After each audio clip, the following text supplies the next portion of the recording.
Hi everyone, hey, thanks for watching my video on walk around review of the XT250 Yamaha Dual Sport.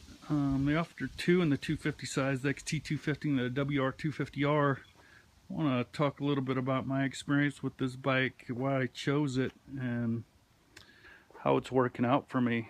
So, just a little bit about me as a rider. I'm a complete newbie to motorcycling. I've never owned a motorcycle. Probably rode them as a kid a little bit, just friends' dirt bikes and such, and I had a college roommate that had a street bike that I rode around, but maybe 10 hours of riding in my life. So I was mountain biking, and after mountain bikes, the technology is awesome, but they were getting so expensive. I started looking at adventure touring bikes and dirt bikes, and decided I wanted to get a motorcycle. So I'm also I'm just under 6 feet tall, and have a 32-inch inseam, and I'm 52 years old. So rather late in my life to start cycling, but really happy that I did. I've had the bike, I've had the XT250 for a month now. And so this is a 2014 model. It's pretty much exact to the 2015 model. I don't think any changes were made, so this review will apply to both. And being a new novice motorcycler, I didn't have any brand preference. I just looked for a few certain things. That was something that I could trail link. I first started off thinking I wanted to get into adventure touring, but decided for me a little more practical to have a street legal bike that I could link trails with, not go on multi-day adventures. But if I need to drive down the freeway for a couple hours, something I could do that with. So I also wanted something that wasn't too heavy, and I started looking at the Honda CR250L. That was 320 pounds, but the Yamaha's WR250R and the XT250 were about 290. The XT250 291 pounds wet. So that appealed to me, and then the price point of the XT250 appealed to me, about $1,600 less than the WR. And the last thing that really swayed me to the XT250 was the seat height. Seat height's just under 32 inches, so small, low to the ground, easy for me to put my feet down. And my thinking was that I'd also get my wife to start to ride and let her learn on the XT250, and after a couple years have her inherit it as her motorcycle. But for me, it's been really the lightweight, the cost, the seat height, the ability to go on and off-road really appealed to me. So I ended up finding a used 2014 model with 418 miles on it, so not even out of its break-in period, pretty much brand new. In fact, the guy was selling this and a Suzuki DR200, which was his wife's bike. They were getting a divorce, so that's a lesson learned. Divorce is the enemy of fun toys everywhere, so do what you can do to stay married. Anyway, so let's go through this bike. We'll start with the engine first. So it's a thumper, one cylinder. Really has not changed in years and years, except for the major thing in 2013. They added fuel injection. I was really looking for something with fuel injection. I didn't want to mess with jetting a carburetor, etc. And the ease of starting has been great. So produce about 19 horsepower, and you have plenty of torque on the low end. First and second gear are quite torquey, but able to putt on technical stuff slowly, which is super nice. So I've really no complaints about the engine at all. Been rock solid for me. Of course, I've only been riding it a month, so but the reviews on them, as far as what you can find, talks about how they're quite durable with low maintenance. So something I was looking for again as a beginner. Also, one thing you can look about over 11 inches of ground clearance, so good ground clearance. In fact, the seat height's about 4.5 inches lower than the WR250R, but the ground clearance is less than half an inch. So really quite impressive ground clearance for the WR. So moving back off the engine to the brakes, disc brakes both front and rear, so really good. No problems at all on stopping. Definitely not as beefy as the WR. And then have nice travel both front and rear. Definitely not as much as a more dirt oriented bike like the WR250R, but for me, no problems. I haven't really jumped it much yet. I have gotten airborne. I bottomed it out, but nothing too worrisome. I mean, I've gone on some rough stuff already. So this bike didn't have a scratch on it when I got it. I quickly alleviated that, as I'm one that doesn't think you should baby something like this. So I've dumped it a few times already, and I haven't cleaned it up at all for this video. You can see it's dirty, but no problems at all handling that. So one thing I really do need to do is add a skid plate. I've already pinged some things off here, and so be adding a skid plate. One of the other things I'm going to do is I'm riding standing up a lot on the trails, so I like to upgrade those foot pegs to a wider foot peg after getting on a buddy's KTM dirt bike. And on those foot pegs, it's really nice to have a larger platform to stand on, so I'm going to upgrade those. You do have rear foot pegs for two-up riding. I've ridden my kids around on it. Not hard at all to handle with someone on the back. Just probably don't want to have two big people on it. It's got a helmet lock that comes with it, which is kind of nice. Grabs for your rear passenger. But I'll be upgrading, putting a rack on. Like to do a little bit of overnighting on it. Also wouldn't mind going to a lower profile rear turn signal. These are flexible, and they haven't had any problems with me dumping it, but sometimes getting on it, I'm hitting those with my leg. Maybe a lower profile rear tail light as well, LED, get some brightness, and lower profile.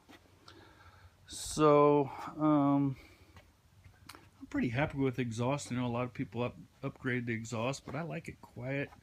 This 4-stroke's really quiet. As far as the gas tank goes, you're at 2.6 gallons, so pretty nice.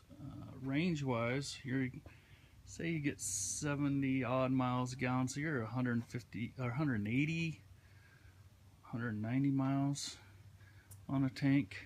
I really actually like the looks of this bike. I really wasn't too worried about looks. I just was looking for some certain performance characteristics and size and weight. Some people don't like the round light. I think it kind of looks a little retro. Scratched up my front fender riding out at Sandy Beach. I'm in the Utah Valley area, so if you're familiar with Sandy Beach, south end of Utah Lake, I've been over on West Mountain hill climbing, really rocky, handles it quite well. So I think my longest day trip has been 80 miles or so. So, and the one thing about it, with the weight and the low profile, it's quite easy to huck around. You can whip it around on corners. Gone on a lot of ATV trails, some single track. No problem at all as far as that goes. Of course, you got mirrors. I don't know, those are fine for me. They shake a little bit, but I might upgrade those later if I feel like it. I'm not sure. So it's got these Bridgestone TW302s on it. I don't know if those were stock or not, but pretty knobby, do fine off in the dirt. I haven't on these Bridgestone trail wings, I haven't lowered my air pressure at all in them when I'm riding in the dirt. But that's a little bit squirrely, but nothing that I haven't been able to handle. Not too scary. So as far as the instrumentation, have all the normal things that you would expect. Has a LED dash, odometer, clock, trip odometer. Of course, has a low fuel indicator, turn signals, brakes, all pretty much the basic stuff. And handlebar wise, like I said, I'm just under 6 feet, but I don't feel cramped on this bike at all. I ride standing up a lot off-road, so these are the standard steering bars, and talked to a couple people about putting risers, but I typically ride in a crouched stance, and I think it fits me pretty well, even though I'm considered probably big for this bike. Like I said, as a total newbie, I don't have any ego about that. Trying not to kill myself, just have fun. So I can see myself in a couple years upgrading to a larger bike, but for now it's working out really well. No complaints at all. So go ahead and start it up here. I love the electric start, the magic button. Never had any problem getting it started at all. And like I said, it's nice and quiet. Easy to maneuver around. The steering radius is really good. You can turn this, I don't know, more like the radius of a trials bike. I will say this, I probably need to adjust the rear shock, stiffen it up. I've looked at a couple of videos online of doing that, and that's a little sketchy. Go ahead and take it to the Yamaha dealer to do that. It's one of the other reasons I didn't want a bike that I had to do a lot of work myself on. I can turn a wrench, but I don't like to very much, so oil changes and basic field maintenance is going to be good enough for me. So I've had it going, it's a 5-speed. The shifting is good, very smooth, caught onto it very well. And I'll say this, as a new rider, the first thing I did was I took the Utah Rider Safety Course. Totally, highly recommended. 8 hours of classroom instruction, 10 hours of riding instruction. And I'd highly recommend it. And but I've been cruising down the freeway on it at 70. Gets a little wobbly at that speed up front, probably because of the profile of the Bridgestone here. But 65, 60, you can cruise that for hours if you needed to. So no issue there. Like I said, I've dumped it a few times, so I've already put a nice curve into my brake lever. I actually prefer it. I'm only grabbing it with 2 fingers anyway, and but I have a replacement. I just haven't put it on yet. Again, I think braking is quite good.